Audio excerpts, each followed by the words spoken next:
UP police की वर्दी पर लगे हैं खून के छींटे। जी हां, आरोप यह है कि गोरखपुर के 6 पुलिस वालों ने कानपुर के कारोबारी की पीट पीट कर जान ले ली।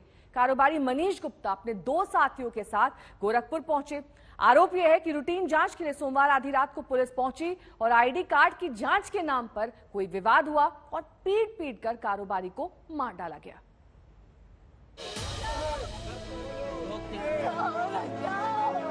पति का शव ले जाते परिजन और सामने मातम मनाती पत्नी। इस मातमी मंजर को देखकर पत्थर दिल इंसान का कलेजा भी मोम की तरह पिघल जाए। संवेदना को झकझोर देने वाली इस तस्वीर के पीछे छिपी है गोरखपुर पुलिस की कथित बर्बरता की रोंगटे खड़े कर देने वाली कहानी, जिसने कानपुर के एक युवा कारोबारी मनीष गुप्ता की जान ले ली। आँख के ऊपर था वो जो पिस्तौल इन लोग लेते हैं, उसके मारने का निशान था, वो नीला हो गया था। हाथ में पिस्तौल भोंकने का निशान था, पूरा गोल छेद था। दूसरी जगह भी कट था, गर्दन में भी निशान था। ऐसे करके कई चोट थी। सिर में भी कहीं चोट आई और ब्लड भी कहीं से। ब्लड नाक से बहुत बाहर है, यहाँ से भी बहुत बाहर है। ये एक ऐसी कहानी है जिसे सुनकर आपको मालूम पड़ जाएगा कि लोग खाकी वर्दी वालों से क्यों दूर ही रहना पसंद करते हैं। ऐसे मार देंगे बेदर्दी से, इतनी बेरहमी से उसके मांस तक निकाल लिया शरीर का। और उस बट से पुलिस वो अपनी राइफल की बट से मारा तो इधर का सर पिचक गया उनका पूरा और नाक से ब्लड आने लगा। इतना टॉर्चर किया, उनका मांस हाथ का निकाल लिया, उनको इतना मारा, उनके चेहरे पे स्क्रैच है। आप देखिए कितना बेरहमी से मारा है, जैसे आतंकवादी को भी इतना बेरहमी से नहीं मारते हैं। ये कहानी है गोरखपुर के 6 पुलिस वालों की कथित बर्बरता की। आरोप है कि आईडी कार्ड दिखाने को लेकर हुए विवाद में उन्होंने पीट पीट कर कानपुर के कारोबारी मनीष गुप्ता की जान ले ली। अभी तक मैं जितना मुख्यमंत्री जी के बारे में न्यूज़ सुन के जान पाई हूँ, तो ये नॉर्मल घटना नहीं है, उसको वो बहुत लाइट नहीं ले सकते हैं। एक पुलिसकर्मी, 6 पुलिस कर्मियों ने एक निर्दोष की हत्या करी है और वो निर्दोष भी एक ऐसा है जिसके घर पे कोई नहीं है उसके अलावा। तो मुझे नहीं लगता है सीएम महोदय इसको बहुत हल्के में लेंगे, वो इसको बहुत गंभीरता से लेंगे और जरूर कोई सही निर्णय लेंगे और फिर उनसे वार्तालाप के बाद ही बता पाएंगे कि हम कितने संतुष्ट हैं और कितने नहीं। लेकिन आप अपनी मांगों पे स्थिर हैं जो आपने मांग पत्र में लिखी? हाँ, बिल्कुल वही मांगों पे आप? बिल्कुल वही मांगों पे हम चाहते हैं कि हमें न्याय मिले। कारोबारी मनीष गुप्ता की मौत का मामला यूपी में तूल पकड़ चुका है। इंसाफ की मांग को लेकर मनीष गुप्ता के परिवार ने कल अंतिम संस्कार करने से इनकार कर दिया। देर रात तक कानपुर पुलिस के आला अधिकारी परिवार का मनोबल करते रहे।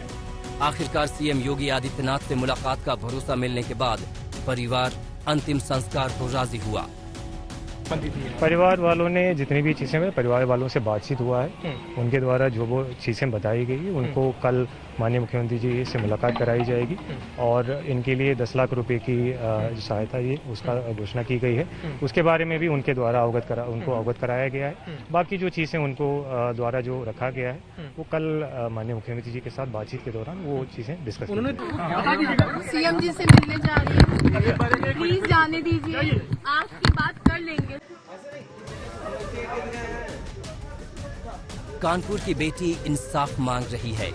ये इंसाफ सिर्फ एक परिवार के लिए जरूरी नहीं है, बल्कि पुलिस पर जनता का फिर से भरोसा पैदा हो, इसके लिए भी न्याय तुरंत जरूरी है। गोरखपुर से गितेश त्रिपाठी के साथ रंजय सिंह और अभिषेक मिश्रा, कानपुर आज तक। यकीनन ये संवेदना को झकझोर देने वाला मामला है। आरोप ये है कि पहले तो पुलिस ने कारोबारी को पीट पीट कर मार डाला और फिर मामले को दबाने की भरपूर कोशिश की गई। पुलिस ने शुरुआत में इसे हादसे का मामला बताया था। फिर आरोप है कि होटल के उस कमरे से सारे सबूत मिटा डाले गए जहां कथित तौर से कारोबारी को बर्बरता से पीटा गया था। आप कृपया करके निष्पक्ष तंत्र जांच करिएगा, इसके लिए मैं और कप्तान साहब स्वयं निगरानी करेंगे, ये मैं आपको आश्वासन देता हूं। मेरी बात इसमें रख लीजिए, मेरा अनुरोध मान लीजिए, मैं आपको एक बड़े भाई के रूप में क्योंकि एक बार मुकदमा होने के बाद आपको अंदाजा नहीं है, मुझे पता नहीं कि आपको पता है, पता नहीं कि सालों तक कोर्ट में ये है कि उनका पहले से तो कोई झगड़ा था नहीं, वो गए थे वर्दी पहन के गए, मुझे बताया ना कि क्यों हुआ है, रीजन तो मैंने आपको दिया है, इसीलिए हम आपकी बात सुबह से सुन रहे हैं। मैडम ने मुझे कहा कि आप निलंबित कर दीजिए, मैंने कर दिया, और तब तक बहाल नहीं होंगे जब तक उनको क्लीन चिट ना मिल जाए, नौकरी में वापस। मुझे नौकरी उनकी नहीं चाहिए भैया, मुझे उनको पूरी तरीके से नौकरी से हटाइए। मुझे या तो मुझे जान के बदले जान चाहिए, आप साफ सीधे समझिए।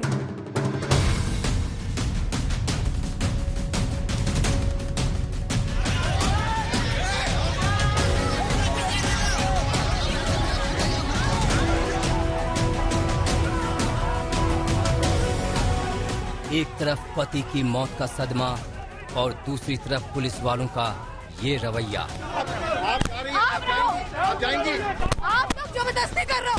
ये वायरल वीडियो कानपुर के कारोबारी मनीष गुप्ता के परिवार और गोरखपुर पुलिस के 2 अधिकारियों के बीच बातचीत का है, जिसमें पुलिस एफआईआर वापस लेने का दबाव बना रही है। कुछ नहीं हो रहा है, यही समझाया जा रहा है। आईजी डीआईजी आकर सिर्फ यही समझा रहे हैं कि केस वापस ले लो, एफआईआर मत करो, 6 घर बर्बाद हो जाएंगे। जो मेरा घर बर्बाद हो गया भैया, उसका क्या? किसने बोला ये बात कि केस वापस ले लो? ये डीएम और एसएसपी थे अभी यहाँ। क्या बोला उन्होंने?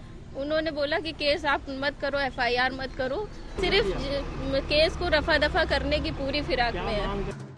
पुलिस के दबाव के बावजूद इंसाफ की मांग के लिए मनीष गुप्ता का परिवार हिम्मत के साथ डटा हुआ है।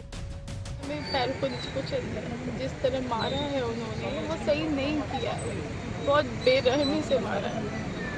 तो मैं ये नहीं चाहती जैसे हर बार मारने के बाद जो सजा मिलती है वो वही सजा हो। बेरहमी से मारा है तो बेरहमी से सजा भी होनी चाहिए। कानपुर के प्रॉपर्टी डीलर 36 साल के मनीष कुमार गुप्ता 27 सितंबर को अपने दोस्त गुरुग्राम के अरविंद सिंह और दिल्ली के प्रदीप के साथ गोरखपुर के रामगढ़ताल थाना क्षेत्र के देवरिया बाईपास रोड पर स्थित कृष्णा पैलेस के कमरा नंबर 512 में ठहरे थे। ये लोग गोरखपुर के अपने दोस्त चंदन सैनी और राणा प्रताप चंद से मिलने के लिए आए थे। आरोप है कि सोमवार की रात करीब 12:30 बजे रामगढ़ताल थाने के थाना प्रभारी जैन सिंह और सब्जी मंडी चौकी इंचार्ज अक्षय मिश्रा समेत 6 पुलिसकर्मी उनके कमरे में आए और पहचान पत्र दिखाने को कहा। इसी पर कोई बात हुई और पुलिस कर्मियों ने तीनों को थप्पड़ से मारना शुरू कर दिया। पिटाई के बाद पुलिस वाले अरविंद और प्रदीप को लेकर नीचे चले गए। कुछ देर बाद जब पुलिस वाले लिफ्ट से मनीष को नीचे घसीटते हुए लाए तो उसकी नाक और मुंह से खून बह रहा था। इसके बाद पुलिस वाले उसे लेकर पहले निजी अस्पताल और फिर बीआरडी मेडिकल कॉलेज ले गए, जहां उनकी मौत हो गई। हालांकि पुलिस ने शुरुआत में इसे हादसे में मौत का मामला बताया। अपराधियों की चेकिंग के दौरान थाना रामगढ़ ताल की पुलिस एक होटल में गई। वहां पर एक कमरे में 3 युवक संदिग्ध अलग अलग शहरों से आए थे जो ठहरे थे। इस सूचना पर पुलिस ने होटल मैनेजर को साथ में लेकर कमरे की चेकिंग करने गई, जहां पर हड़बड़ाहट में एक युवक की कमरे में गिरने से चोट लग गई। दुर्घटनावश हुई इस घटना से पुलिस ने तत्काल होटल मैनेजर को साथ लेकर युवक को अस्पताल में भर्ती करवाया, जहां पर उसका इलाज हुआ। बीआरडी में दौरान इलाज उस युवक की मृत्यु हो गई। बहरहाल परिवार के दबाव के बाद हत्या का मुकदमा दर्ज कर 6 पुलिसकर्मियों को निलंबित कर दिया गया। लेकिन सवाल उठता है कि क्या उन्हें सजा मिल पाएगी?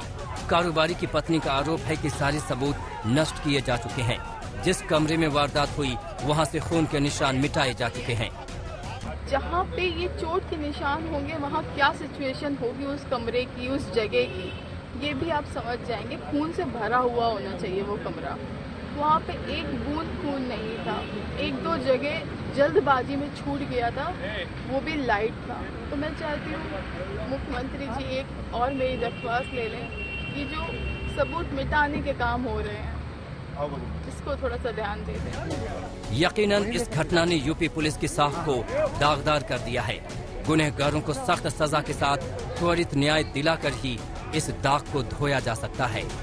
गोरखपुर से गितेश त्रिपाठी के साथ रंजय सिंह और अभिषेक मिश्रा, कानपुर आज तक। गोरखपुर में पुलिस पिटाई कांड और मौत पर सरकार एक्शन में आ गई है। सारे आरोपी पुलिस वाले सस्पेंड कर दिए गए हैं और दागियों की जांच के लिए कमेटी मोर्चे पर है। एडीजी प्रशांत कुमार ने वारदात को लेकर अपडेट आज तक पर बताए।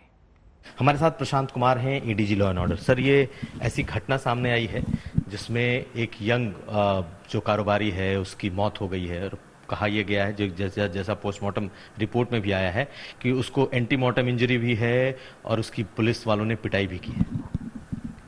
ये दुर्भाग्यपूर्ण घटना 27 सितंबर की है और प्रारंभिक सूचना ये मुख्यालय पे आई थी कि नॉर्मली होटल इत्यादि की चेकिंग कराई जाती है कि कुछ लोग अवैध लोग न रह रहे हों, और उस दौरान एक कमरे में 3 लोग थे और उसमें धरपकड़ के दौरान एक आदमी भागने लगा और गिरने से उसे चोट आई, जिसकी बाद में दुखद मृत्यु हो गई। इस सूचना पे पूरे एक पैनल के द्वारा उसका पोस्टमार्टम कराया गया। उसके बाद से उनके घर के लोग, जो कानपुर के रहने वाले व्यक्ति थे जिनकी डेथ हुई, और वो लोग गए वहाँ पर, उन्होंने एक तहरीर दी और जिसमें उन्होंने पुलिस वालों पर दुर्व्यवहार का आरोप लगाया और तत्काल इसमें FIR पंजीकृत किया गया उचित धाराओं में 302 में, और पूर्व में ही 6 लोगों को स्थानीय स्तर से निलंबित कर दिया गया। इसमें जो मुख्यालय स्तर से निर्देश यही दिए गए हैं कि इस अनफॉर्चुनेट इंसिडेंट में पूरी तरीके से ट्रांसपेरेंट तरीके से इसकी विवेचना कराई जाए और दोषियों के विरुद्ध कार्रवाई की जाए। इसकी जिम्मेदारी वहाँ के जोन के अधिकारी और वहाँ के रेंज के अधिकारी को दी गई है। आज सुबह कानपुर में शांतिपूर्ण तरीके से घर वालों ने अंत्येष्टि भी उस मृतक व्यक्ति की कर दी है। पोस्टमार्टम भी एक पैनल के द्वारा किया गया है। इसके अतिरिक्त राज्य के सरकार की तरफ से जो अनुदान, जो आर्थिक सहायता इत्यादि भी दी गई है। पुलिस की कथित पिटाई से कारोबारी की मौत पर सियासत तेज हो गई है। यूपी के पूर्व सीएम समाजवादी पार्टी के अध्यक्ष अखिलेश यादव पीड़ित परिवार से मिलने पहुंचे और पूरे मामले की हाईकोर्ट सिटिंग जज की निगरानी में जांच की मांग की।